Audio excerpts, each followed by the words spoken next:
Hey students, कैसे हैं आप लोग? Hope you are well. I'm Janmesh Tyagi. I welcome you on TrapShot. That is one of the greatest channel that is providing you videos for free for one day examinations. तो चलिए शुरुआत करते हैं आज की अपने कॉमन एरर्स की। हम इस क्लास में कॉमन एरर्स देखेंगे जो कि वेरियस हमारे कंटेंट्स पे, हमारे टॉपिक्स पे बेस्ड होगी। तो विदाउट गेटिंग लेट लेते हैं सबसे पहला क्वेश्चन। क्वेश्चन हमारा है, a great many students have been declared successful.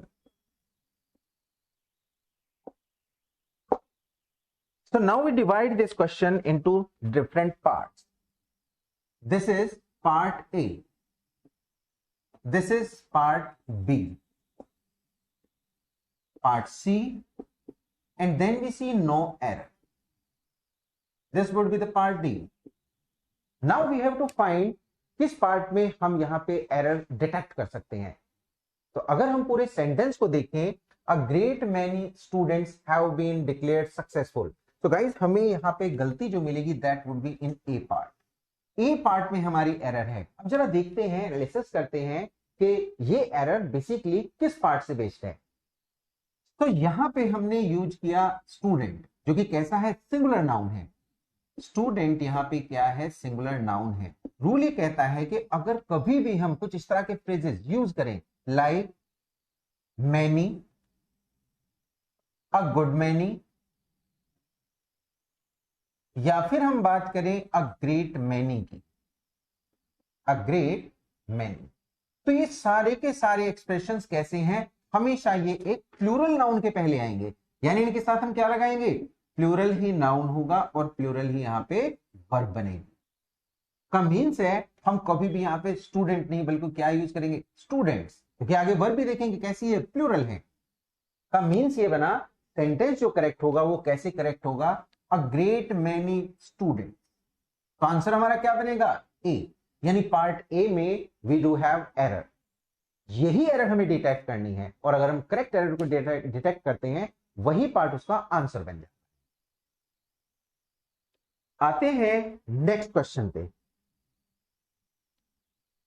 तो इस क्वेश्चन में हमारी एरर बेसिकली उन एक्सप्रेशन से है जो किसी नाउन के पहले यानी कि as an expression of adjective में यूज किए जाते हैं।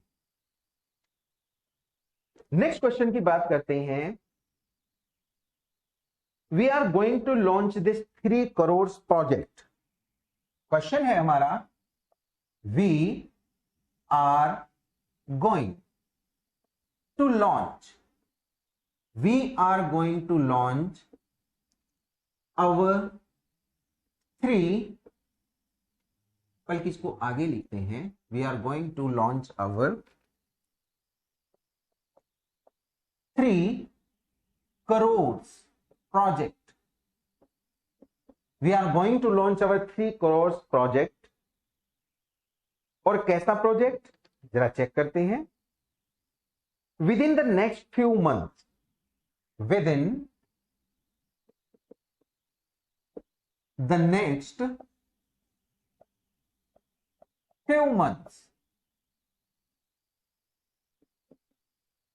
बहुत ध्यान से देखेंगे, लास्ट में जो हमारा बनेगा क्या होगा, no error, it would be no error.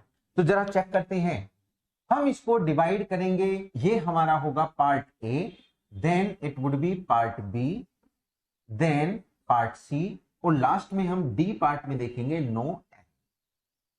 ये हमारा सेंटेंस बना। अब जरा सेंटेंस को पूरा देखते हैं। We are going to launch our 3 crore project within the next few months.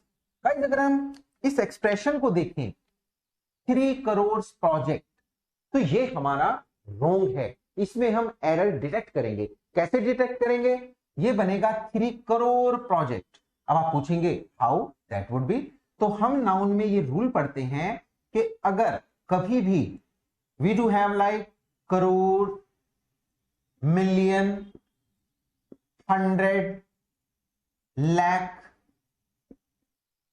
Dozen, etcetera, इन सब के पहले हम यूज करेंगे न्यूमेरल यानी नंबर।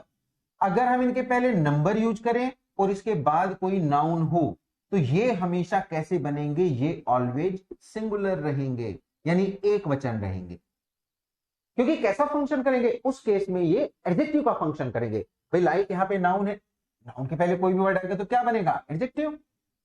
यानी इफ आई से दिस एक्सप्रेशन, इस फ्रेज को मैं बोलूं 3 करोड़ प्रोजेक्ट, तो प्रोजेक्ट यहां पे नाउन है, ये करोड़ यहां पे एडजेक्टिव का फंक्शन कर रहा है, उससे पहले 3 है, तो नंबर हो गया, नाउन हो गया, ये बीच वाला हमेशा सिंगुलर रहना है।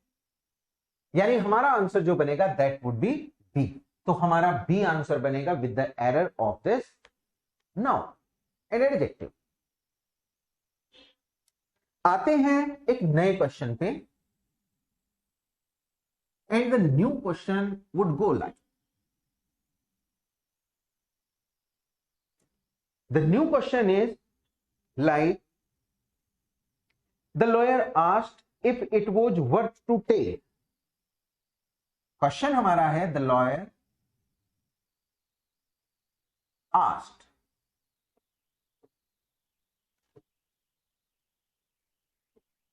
if it was worth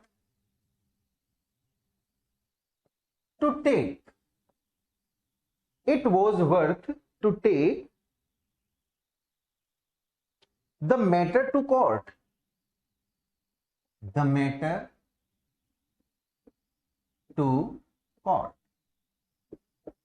और लास्ट में हम देखेंगे यहां पे होगा नो एरर, नो एरर। जरा डिवाइड करते हैं पूरे सेंटेंस को, ए पार्ट हमारा बनेगा ये, then it would be B part, then we would be going through, बल्कि हम यहां पे लेंगे B part, then it would be C part, और डी पार्ट हमारा बनेगा नो एरर। जरा कोशिश करें सब बच्चे फाइंड आउट करने की कि वेयर यू कैन फाइंड और डिटेक्ट द एरर, कहां पे हम एरर देख सकते हैं। तो पूरे सेंटेंस को ध्यान से देखेंगे, the lawyer asked if it was worth to take. Guys अगर हम ये वर्थ यूज करते हैं, रूल क्या कहता है, अगर हम वर्थ यूज करते हैं तो वर्थ के बाद में बजाय 2 + v1 के, 2 + v1 क्या है, इंफिनिटिव, तो हम 2 + v1 नहीं लगाते, बल्कि क्या लगाते हैं, जीरंड का यूज करते हैं। तो हम वर्थ के बाद बजाय इंफिनिटिव के किसका यूज करते हैं, इंफिनिटिव भी वर्ब है, जीरंड भी वर्ब है, लेकिन एक ऐसा वर्ब करेगी ना उनका, जीरंड का यूज करेंगे। यानी we would be saying like the lawyer asked if it was worth taking, क्या बनेगा, वर्थ टेकिंग, है ना। जैसे मैं सेंटेंस बनाऊं, it was worth going there, it was worth eating this food, it was worth watching this movie, इस movie को देखना वर्थ था, का मतलब है वर्थ टेकिंग था, वर्थ ईटिंग था, वर्थ डांसिंग था, ये सारे। यानी उस वर्थ के बाद में हम क्या लगाएंगे, obviously we would be using gerund. और जीरंड का मीन्स होता क्या है भाई, जैसे हम इंफिनिटिव देखते हैं, इंफिनिटिव का मीन्स है 2 + v1, जीरंड का मीन्स हमारा बनता है v1 + ing, और ये वही फंक्शन करता है जो फंक्शन इंफिनिटिव। कई जगहों पे हम इसे इंटरचेंज भी कर सकते हैं, एक दूसरे के साथ एक्सचेंज कर सकते हैं। तो हमारी एरर कहां पे बनी, बी पार्ट में। तो हमारा आंसर भी क्या बनेगा, answer would be B, right guys. तो हम अगर देखें तो यहां पे हमें ध्यान रखना है, इस क्वेश्चन में हमारी नॉन फाइनाइट वर्ब की एरर बनी। यानी कि अगर मैं नॉन फाइनाइट की बात करूं तो इसमें जीरंड है, इसमें इंफिनिटिव है, और इसमें हमारा पार्टिसिपल है। जरा रब करते हैं इस क्वेश्चन को और आते हैं नए क्वेश्चन पे, चेक करते हैं फिर नए question.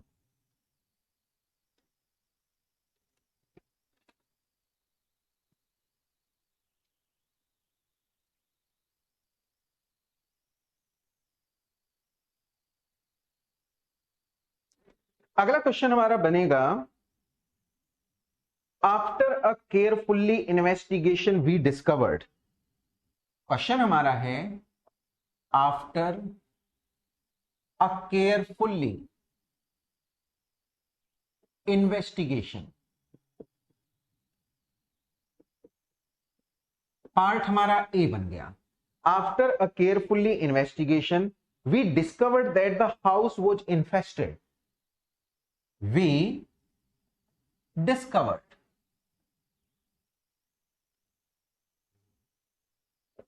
that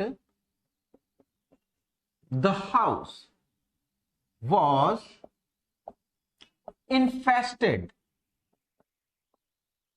The house was infested with termites. Infested with termites.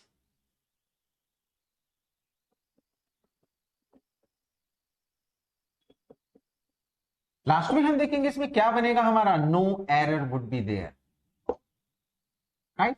अब जरा इसको डिवाइड करते हैं। डिवीजन नंबर 1 बनेगा हमारा part A, then we would be going through part B, at is the part C and there would be part D.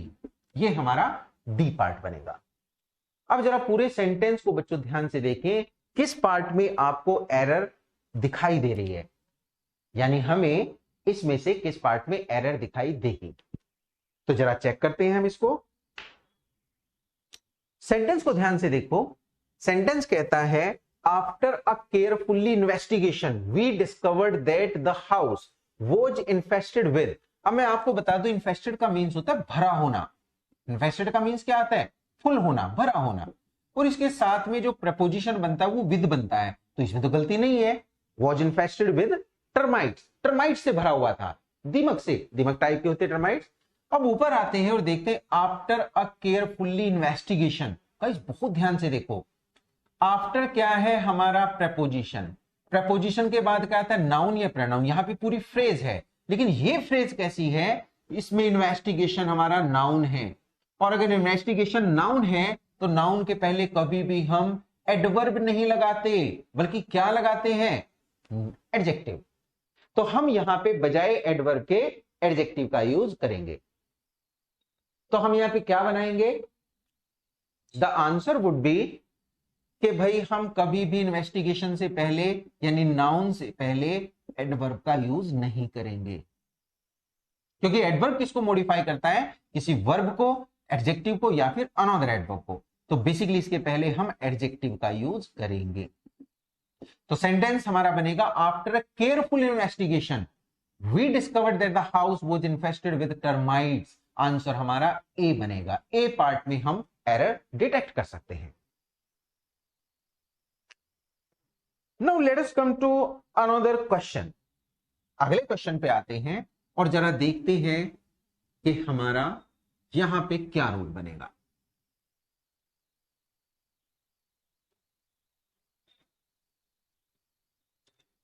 Question है now, I hope to go to shopping this weekend. Sentence हमारा है I hope to go to shopping.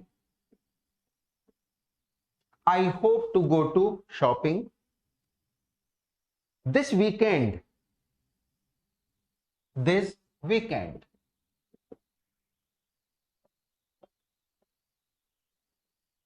If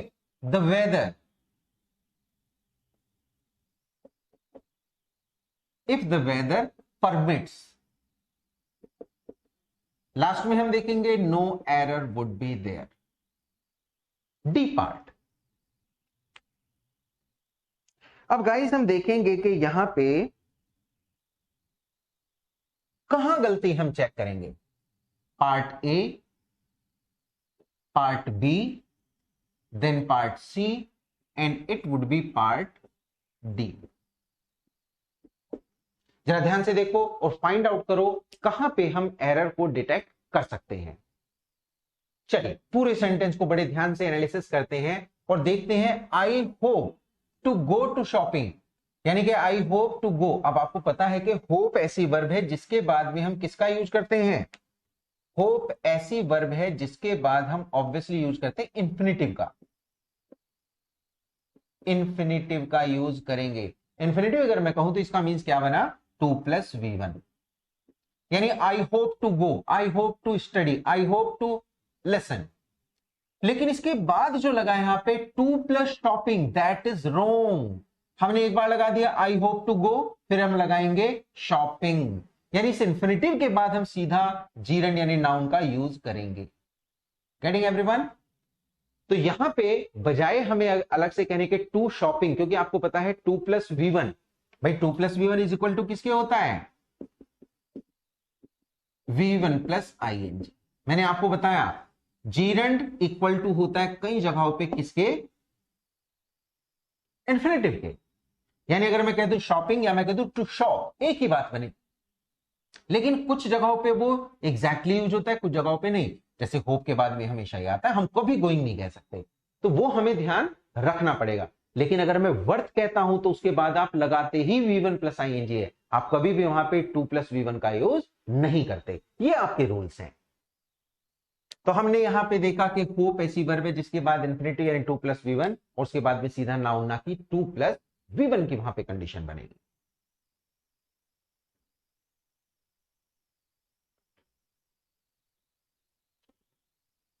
लेते हैं अगले question को।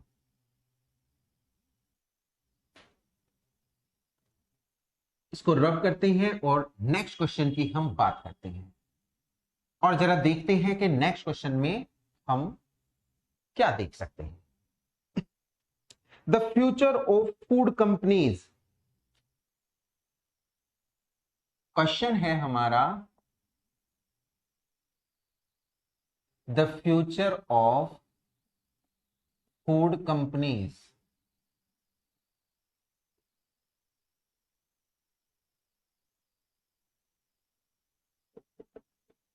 The future of food companies part A हमारा बन गया। Seems quite secure, seems quite secure old to,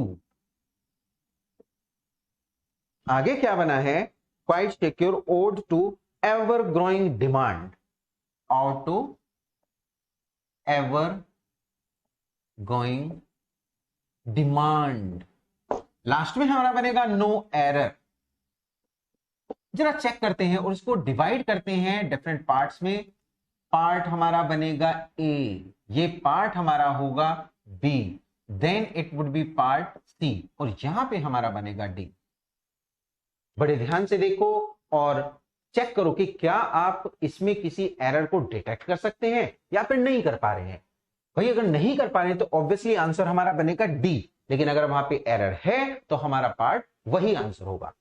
अब जरा इसमें क्वेश्चन को चेक करते हैं। The future of food companies, भाई बात सही है, फ्यूचर क्या है आपका, सिंगुलर है, सीम्स आ गया।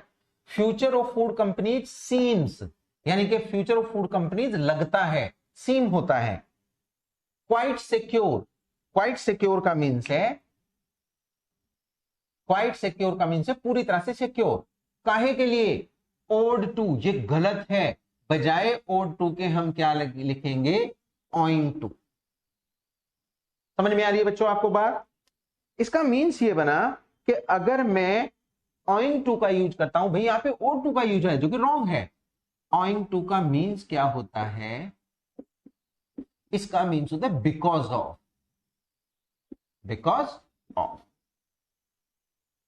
तो देखो इसके बाद में क्या, owing to ever growing demand, किसके कारण, बिकॉज ऑफ एवर ग्रोइंग, हमेशा बढ़ती हुई डिमांड के कारण। तो आंसर हमारा क्या बन जाएगा, इट वुड बी सी, क्योंकि सी में हमने गलत टर्म को यूज किया है, ओड टू की बजाय यहां पे ओइंग टू हमारा बनेगा। जरा आते हैं नेक्स्ट क्वेश्चन की तरफ और इसको हम रब कर देते हैं।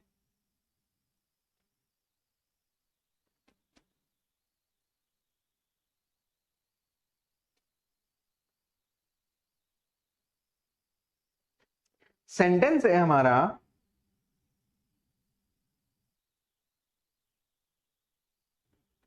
The vaccine when hit the Indian market. Question हमारा है the vaccine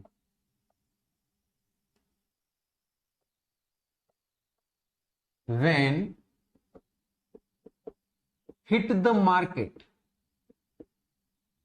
was dogged by, the vaccine when hit the Indian market, बल्कि हम मार्केट की बजाय क्या है, इंडियन मार्केट।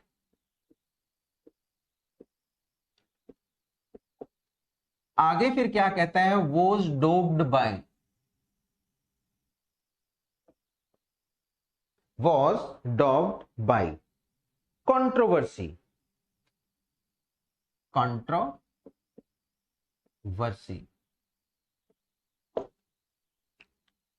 लास्ट में हम लिखते हैं no error.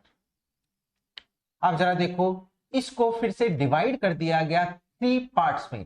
Part number 1 A, then we see B, then we see and then D would be there. तो सब बच्चे ध्यान से देखिए, 4 पार्ट है और किसी ना किसी पार्ट में एरर है. अगर नहीं है तो आंसर हमारा डी बनेगा. फाइंड आउट करो. Let us find where is the error.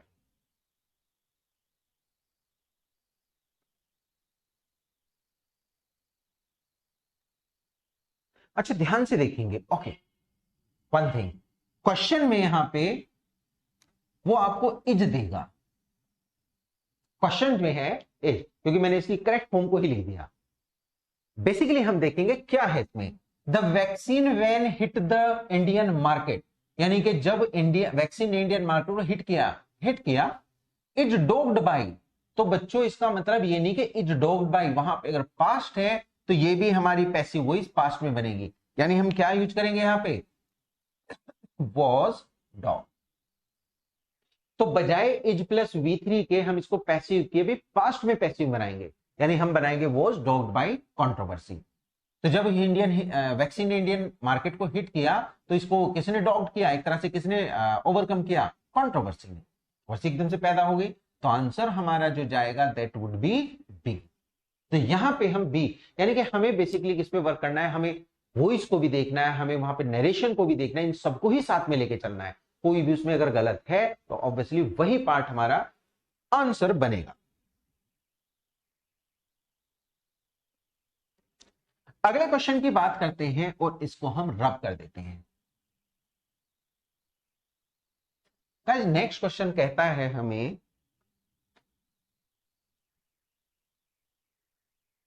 The boy was working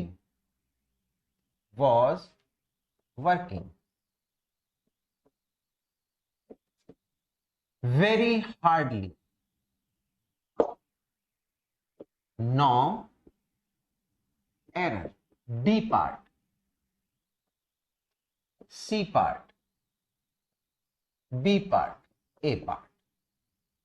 जरा क्वेश्चन को देखेंगे ध्यान से. हमने सेंटेंस देखा the boy was working very hardly. अब जरा क्वेश्चन को समझते हैं और इसका मीन समझते हैं क्या है. Boy was working very hardly.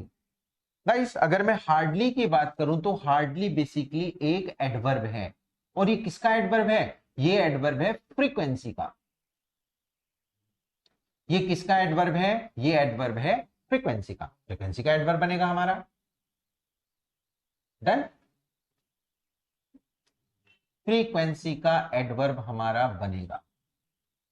और फ्रीक्वेंसी का एडवर्ब अगर एक सेंटेंस में यूज होता है, वहां पे 2 वर्ब है तो पहली वर्ब के जस्ट, यानी कि हेल्पिंग वर्ब के जस्ट बाद आता है. यानी कि हमारा सेंटेंस होना चाहिए, ये सेंटेंस होना चाहिए the boy was hardly working. लेकिन अगर हम इसको हार्डली को यहां पे लगाएं तो इसका मीन्स है नेगेटिव सेंटेंस हो गया. The boys was hardly working, शायद ही काम कर रहा था.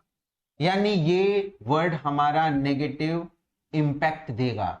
लेकिन गाइस, दूसरी बात आप ध्यान से सुनो. अगर मैं कहता हूं the boy was working very hardly, तो इसका मीन्स ये बना कि वेरी जो है, जो कि एडवर्ब है, वो एक एडजेक्टिव से पहले आएगा. और एडजेक्टिव हार्डली कभी नहीं, बल्कि क्या होता है, हार्ड. हार्ड बेसिकली एक एडजेक्टिव भी है, एडवर्ब भी है. यानी अगर मैं एक सेंटेंस बनाऊं, she is a hard worker. She is a hard worker. Hard क्या, वर्कर को मॉडिफाई करे, जो कि नाउन है, बन गया एडजेक्टिव. तो एडजेक्टिव के रूप में इसके साथ में नाउन आएगा. लेकिन अगर मैं कहूं आपको कि शी वर्क्स हार्डली, वो कठिन परिश्रम करती है. वो क्या करती है बच्चों, कठिन परिश्रम करती है. तो इस केस में 100% हम क्या करेंगे, इसको लास्ट में लिखेंगे, शी वर्क्स हार्डली. हार्डली किसको इंपैक्ट कर रहा है, यानी कि हार्डली एज एन एडवर्ब आएगा वर्ब के बाद. सॉरी, कैसे बनाएंगे, शी वर्क्स हार्ड, हम इसको बनाएंगे शी वर्क्स हार्ड। अब ये एक वर्ब को मॉडिफाई करें, शी वर्क्स हार्ड, वो कठिन परिश्रम करती है। अब ये एडवर्ब है, इसका मीन्स ये बना एडजेक्टिव होगा तो नाउन के पहले आएगा, लेकिन हार्ड जब एक एडवर्ब बनेगा तो वो वर्ब के बाद आएगा। लेकिन गाइस अगर यही बात मैं हार्डली के बारे में कहूं, हार्डली जो कि फ्रीक्वेंसी का, भाई ये किसका एडवर्ब बना हार्ड, यहां पे ये एडवर्ब बना है मैनर का, यानी कोई किस तरह से काम करता है, हार्ड वर्क करता है। लेकिन इफ आई से she hardly works, she hardly works, बन गई हमारी बात वही वाली ऊपर वाली। शी हार्डली वर्क्स का मतलब वो शायद ही काम करती है, नेगेटिव सेंटेंस, सब्जेक्ट और वर्ब, अगर एक ही वर्ब हो तो सब्जेक्ट और वर्ब के बीच में आता है adverb of frequency, adverb of frequency. तो हम यहां पे दूसरा रूल क्या बनाएंगे, हमारा सेकेंड रूल होगा कि हार्डली अगर एज एन एडवर्ब यूज होता है तो वो किसके पहले आएगा, वो गाइस आएगा हमारा वर्ब के पहले। तो इन दो चीजों को आप याद रख सकते हैं, number 1, number 2, hard as an adverb after verb, hardly as an adverb before, और हार्ड अगर एडजेक्टिव है तो भाई वो नाउन के पहले आएगा। यही हम इसमें अप्लाई करेंगे और सीधे अप्लाई करेंगे, क्योंकि एग्जाम में हमारे पास इतना टाइम नहीं होता है, फट से अप्लाई करके हम सेंटेंस को करेक्ट कर देंगे। क्या बना हमारा answer, answer would be C, क्योंकि सी पार्ट में ही हमारी एरर है।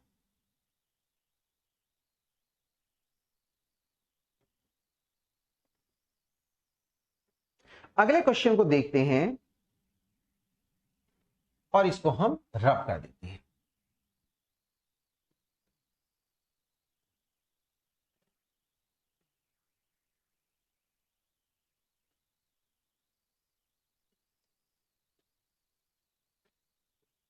The next part goes like, do you know that it was who? Do you know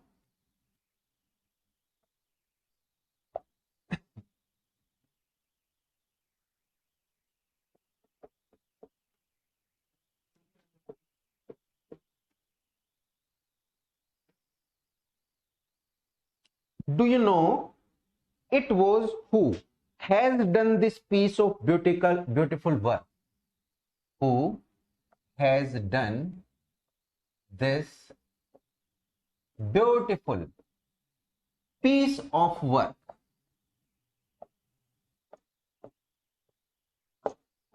last में हम लिखते हैं नो एरर। अब जरा देखेंगे इसमें डिफरेंट हम पार्ट्स में डिवाइड करते हैं, part number A, then we see part number B, part number C, और ये पार्ट हमारा डी बनेगा।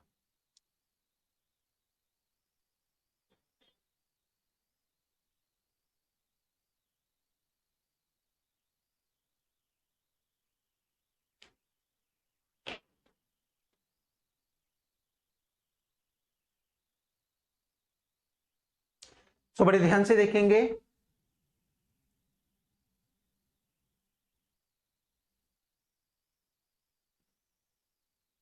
सेंटेंस हमारा कंप्लीटली बनेगा, एक बार फिर से देखते हैं।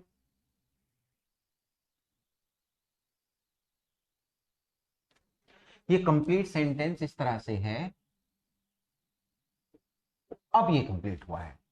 तो देखो पार्ट ए है, do you know it was I who has done this beautiful piece of work, now the error is there. अब आपको फाइंड आउट करना है कि किस पार्ट में हम यहां पे एरर देखेंगे। अगर मैं इस सेंटेंस को एनालिसिस करूं तो इस सेंटेंस में गाइस हम देख सकते हैं, इस सेंटेंस में हम चेक कर सकते हैं, part A, do you know it was आई, भाई हमें पता है कि इट के साथ में अगर वर्ब टू बी हो तो 100% सब्जेक्टिव केस लगाते हैं, तो बिल्कुल करेक्ट है। इट वॉज आई, ये मैं था जो, अब ये बच्चों जो है ये क्या है, रिलेटिव प्रोनाउन है, और रिलेटिव प्रोनाउन के बाद जो वर्ब आती है वो उसके एंटीसीडेंट के अकॉर्डिंग आती है, समझ रहे हो। यानी मेरे कहने की बात ये हुई कि अगर कभी भी इट इज या इट वॉज की कंडीशन बने और उसके साथ में वहां पे कोई सब्जेक्ट हो या ऑब्जेक्ट हो, जो भी आप कहना चाहें, भाई सब्जेक्टिव केस में सब्जेक्ट कहेंगे, तो इसके बाद जो रिलेटिव प्रोनाउन आएगा उसके बाद की वर्ब अकॉर्डिंग टू किसकी आती है, इसकी, इसको हम कहते हैं antecedent. Like I, it was आई, ये मैं था जो, हैज डन दिस ब्यूटीफुल, तो हैज की बजाय क्या आएगा, हैव, क्योंकि आई को कौन सेटिस्फाई करता है, हैव, ना कि हैज कभी भी उसके बाद आता है। सेंटेंस में क्या गलती आपको समझ में आई, एंटीसीडेंट को हिंदी में हम कहते हैं पूर्ववर्ती, पहले आने वाला, और ये क्या है, रिलेटिव प्रोनाउन। रिलेटिव प्रोनाउन वो वर्ड्स होते हैं जो किसी नाउन या प्रोनाउन के लिए यूज होते हैं और अगले सेंटेंस को इससे जोड़ते भी हैं। रिलेटिव प्रोनाउन यानी रिलेटिव प्रोनाउन के दो फंक्शन होते हैं, नंबर वन नाउन प्रोनाउन के लिए यूज होना जो कि प्रोनाउन का फंक्शन है, और दूसरा क्या है, कंजंक्शन का वर्क करना, इसलिए हम इसको रिलेटिव कहते हैं। तो इट वुड बी रिलेटिव, जैसे who, that, whom, which, whose, etc. ये सारे के सारे जब भी इस तरह से सेंटेंस दो सेंटेंस के बीच में आए तो ये रिलेटिव प्रोनाउन का फंक्शन करेंगे। सो गाइस, आज की इस क्लास में हम इतना ही वर्क करेंगे, इतने क्वेश्चंस को देखेंगे। मिलते हैं नेक्स्ट वीडियो में, तब तक आप इसे लाइक करें, शेयर करें, सब्सक्राइब करें। Thank you so much.